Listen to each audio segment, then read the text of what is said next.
So the new 1975 album is finally out, and to be honest, I have one main review of it. It's an absolute masterpiece. Now, okay, maybe I'm a little overhyped from how much I enjoyed this album, but the baseline take of it is that it is very, very good.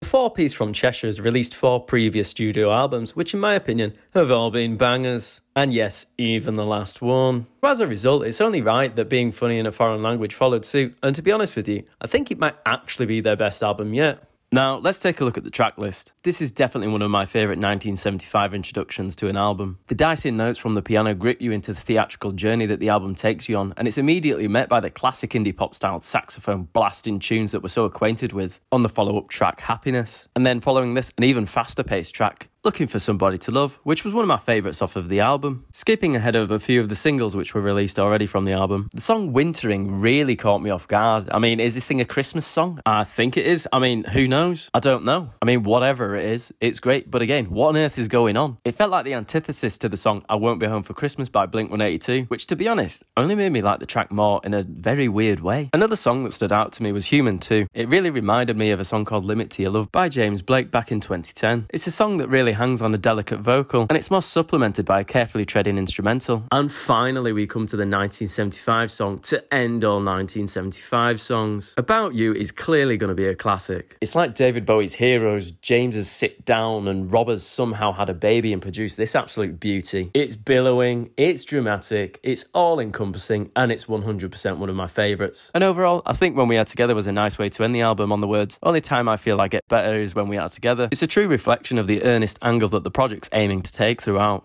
The overall vibe of the album encompasses themes which we've come to both expect and enjoy from previous 1975 projects. It provides their classic indie pop style tunes that make me want to chuck on a pair of Doc Martens and go have it large, but it also then entangles heartfelt, love-stricken songs that make me want to call my partner and tell her that I love her at approximately 4 AM after consuming 5,000 pints of beer. So throughout the album, there's a great level of contrast between the songs that keeps you interested in what's happening. And examining the pitfalls of the album, there's one main one that sticks out to me that people might bring up, and that it's just kind of more of the same stuff, you could argue, and that they're just repeating the same formula that's worked for them in the past. But I wouldn't really agree. Although the songs come from similar areas in the past, it's not quite as simple as that. The songs sound more polished, like they're written by experienced musicians who have mastered their craft in such an area. Each song sounds like a complete idea, a development of their old ideas produced in a way that reflects what they've learned and how to neaten out those last few curves in each track. Everything in each track sounds exactly where it's meant to be. It's like they've released a best of 1975 album,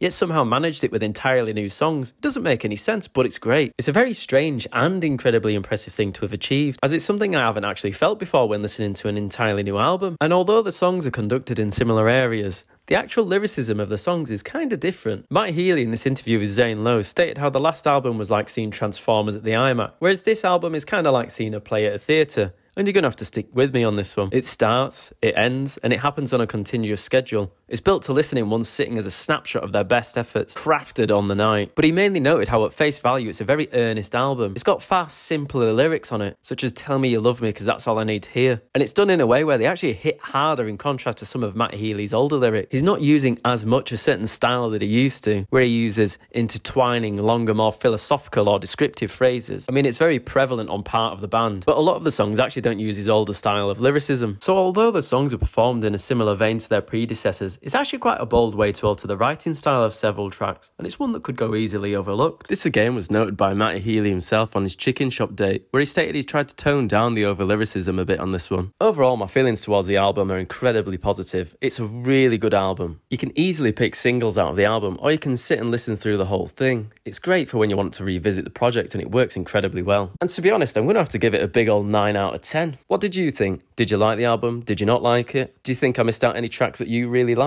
Let me know in the comments. And on that note, I think I'll say ta-ra for now, and I'll see you later.